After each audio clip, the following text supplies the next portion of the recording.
Sejak pasangan Ferdy Sambo dan Putri Chandrawati ditetapkan sebagai tersangka atas kematian Brigadir Joshua, dua orang anak tengah mereka yang masih duduk di bangku SMA dan SD seperti dikabarkan oleh berbagai media, mulai dirundung oleh teman-teman sekolah karena kesalahan orang tuanya. Sedangkan putri sulungnya TE yang saat ini masih berkuliah juga sudah mengunci akun Instagramnya karena terus mendapat perundungan cyber. Sementara si putra bungsu yang baru berusia 1,5 tahun jauh lebih rentan lagi karena terancam akan dipisahkan dari sang ibu. Semua kondisi inilah yang menimbulkan polemik di kalangan publik figur beberapa waktu belakangan. Ada yang mendebat soal perlunya perhatian khusus untuk keempat anak tersangka, tapi tidak sedikit juga yang menganggapnya berlebihan. Lalu siapa saja publik figur yang terlibat dalam arus perdebatan itu? Mari ulas bersama dalam polemik kali ini.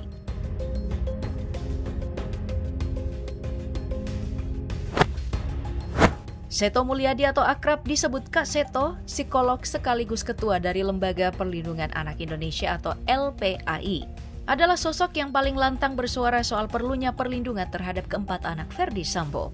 Setelah mengunjungi Ferdy Sambo secara langsung di Makobrimob, Kelapa II, Depok, pada Selasa malam 23 Agustus lalu, Seto menyampaikan ke berbagai media bahwa si bungsu yang masih berusia 1,5 tahun sebaiknya tidak dipisahkan dari sang ibu. Karena itu meski harus ditahan, kepolisian harus mempertimbangkan lokasi penahanan agar lebih ramah anak. Begitupun dengan dua anak yang masih duduk di bangku sekolah. Menurut Seto dalam wawancara dengan Kompas TV, mereka butuh perlindungan khusus agar kondisi mentalnya tidak tertekan. Adalah pendampingan psikologis. Dan tentu kami juga berkoordinasi dengan lembaga-lembaga lain, antara lain tadi juga sudah pertemuan di Mabes Polri dengan KPAI dan juga dengan Kementerian Pemberdayaan Perempuan dan Perlindungan Anak. Jadi supaya tidak saling tumpuk menumpuk, dari kami berkoordinasi. Nah, tahap pertama adalah kami bertemu dengan anak-anak tersebut dan kemudian kami akan bicarakan bersama juga dengan KPAI dan Kementerian Pemberdayaan Perempuan dan Perlindungan Anak. Lalu siapa-siapa nanti yang akan menangani kasus ini, berapa lama, dan sebagainya, itu adalah hasil pertemuan bersama. Itu sebabnya dengan izin dari Sambo yang masih dalam penahanan khusus, Seto berencana mengunjungi keempat anak ini di Magelang pada akhir Agustus untuk melakukan asesmen dan memberi pendampingan psikologis secara langsung. Ini anak jenderal, nggak usah diurusin, anak ini apa, dan semua anak mata kami adalah. Tentu tidak semua mendukung langkah cepat yang dilakukan oleh Seto dan LPAI. Ketua Komisi Nasional Perlindungan Anak Indonesia atau KPAI, Aris Merdeka Sirait, seperti dilansir dari Detik, meminta Seto untuk tidak melakukan pencitraan. Karena anak-anak Ferdy Sambo bukanlah yatim piatu yang butuh perhatian langsung dari LPAI. Mereka masih punya keluarga besar dari pihak bapak dan ibunya. Karena itu ketimbang ditangani oleh LPAI, Aris menyarankan agar perawatan anak-anak Ferdy Sambo diserahkan saja kepada keluarga atau lembaga yang lebih berwenang, macam Kementerian Pemberdayaan Perempuan dan Perlindungan Anak. Seperti diketahui, Aris Merdeka dan Seto Mulyadi jauh sebelum kasus ini memang sudah berseteru karena kasus pelecehan seksual di SMA SPI Batu Malang.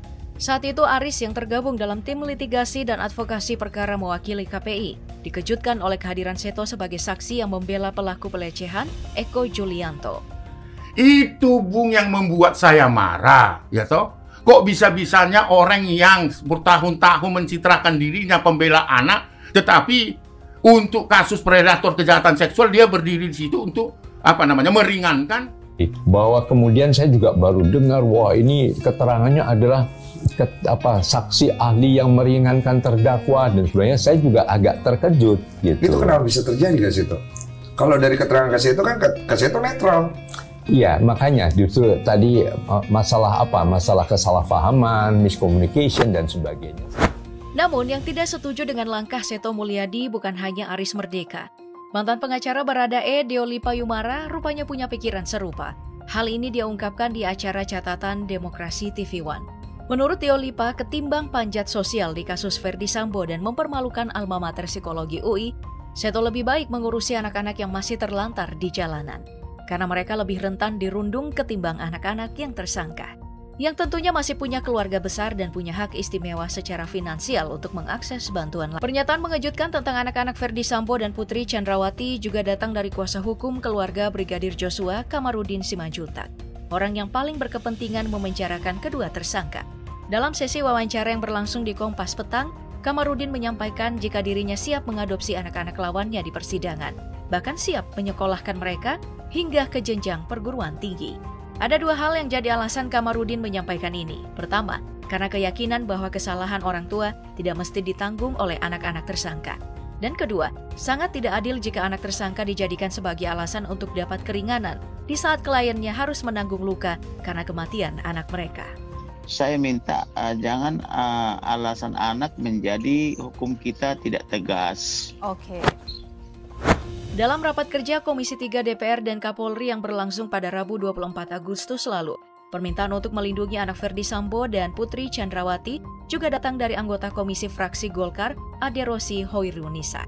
Menurut Rosi, anak-anak tersangka tetap layak dapat perlindungan khusus karena mereka masih punya kesempatan dan masa depan yang terlalu sayang jika harus rusak akibat kesalahan orang tua. Dan kalau bisa ya tadi berikan parenting yang baik kepada mereka sehingga ya tadi mereka tidak hancur sehancur-hancurnya. Karena sekali lagi anak tidak bersalah atas dosa yang dilakukan oleh orang tuanya.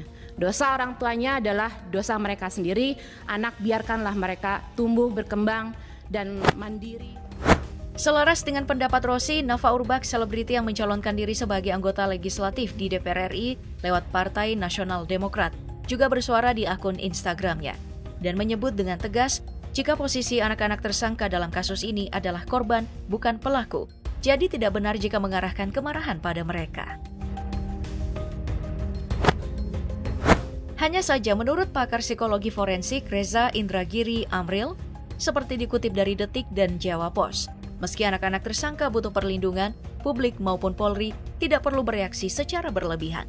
Karena di luar kasus Sambo ada banyak dari anak tersangka kasus lainnya, seperti terduga teroris yang mendapat persekusi di tempat masing-masing, namun tidak pernah disikapi dengan benar, baik oleh Mabes Polri maupun Komnas P3A. Namun menurut akademisi Fakultas Komunikasi Universitas Brawijaya, Maulana Piawulandari, Polri tetap harus punya tim yang bertanggung jawab dalam memberi perlindungan ke anak-anak Ferdi Sambo. Sebab di luar resiko perundungan entah itu di lingkungan sosial, seperti sekolah maupun internet, anak-anak ini juga rentan jadi target serangan akibat kemarahan publik yang terpusat pada kasus ini, maupun pihak-pihak yang berkaitan langsung dengan kasus ini. Tim yang dimana menangani victim ini, memberikan perlindungan baik itu secara fisik. Kesannya kok seperti kayak eksklusif ya, tidak. Tapi bagi saya victim ini kan juga harus dilindungi secara fisik. Mereka bisa jadi target sasaran emosional. Banyak orang misalnya mungkin dari orang-orang yang tidak senang dengan apa yang dilakukan oleh FS dan PC ya. Kemudian juga mereka bisa jadi korban perundungan. Perundungan di mana? Di sekolahnya atau mungkin di lingkungan sosialnya yang kita juga harus memberikan perlindungan. Dari pihak kepolisian sendiri melalui Kadif Humasnya Dedi Prasetyo sudah memberi keterangan tertulis lewat situs resmi institusi kalau anak-anak Ferdi Sambo akan diberi pendampingan psikologi yang disediakan oleh tim SDM dari Polri.